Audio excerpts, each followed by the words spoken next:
వర్షాకాలం స్టార్ట్ అయితే చాలు మన గోదావరి జిల్లాతో పాటు చాలా మంది పులస కోసం మాట్లాడుకుంటారు. దాని టేస్ట్ ఎలా ఉంటది, మరి రేట్ ఏమైనా తక్కువ ఉంటదంటే మన లాంటి సామాన్యులు కొనలేమో అంత రేట్ ఉంటది. కానీ జబర్దస్త్ కమెడియన్ రాజు గారిది ఒక వీడియో చూసా. అందులో విజయ గోదావరి ఫుడ్స్ వాళ్ళు 999కే పులస చేపల పులుసు అమ్ముతున్నారని తెలిసి నేను మా నేపాల్ మామూలు డైరెక్ట్ గా వెళ్ళిపోయాం. ఊరొచ్చి రావులపురం దగ్గర ఊబలంక చేపని నీట్ గా క్లీన్ చేసి మట్టి కుండలో వండుతున్నారు. మామ మీకు డౌట్ రావచ్చు, రేట్ ఎక్కువ అన్నాడు కదా, మరి 999కి ఎలా అమ్ముతున్నారని. సింపుల్ మామ, సైజు పెరిగే కొద్దీ రేటు పెరిగిపోతుందంట. కానీ వీళ్ళ చిన్న సైజు చేపలు ఎక్కువ కొనడం వల్ల తక్కువ రేటుకి వస్తున్నాయని చెప్తున్నారు.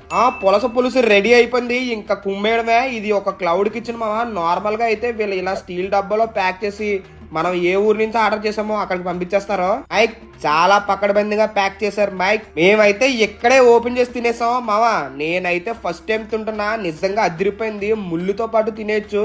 ఇందులో వేసిన బెండకాయతో పాటు మిరపకాయ కూడా తినేసా. మా నేపాల్ మావాడి కోసం అయితే చెప్పే పని లేదు. ఫస్ట్ బెండకాయతో స్టార్ట్ చేసి చేప ముక్కలు పులుసు అని తేడా లేకుండా ఎగరేసాడు మావా. 999 ఒక స్టీల్ డబ్బాలో 2 మధ్య ముక్కలు, ఒక తలకాయ లేదా ఒక తోక ముక్క ఇస్తారు. పులుసు కూడా ఎక్కువగానే ఉంది, ఒక 1/2 kg వరకు ఉంటుంది.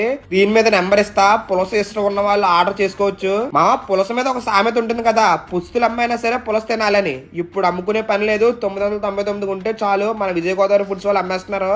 ఇంకా లేట్ ఎందుకు మావా, ట్రై చేయండి.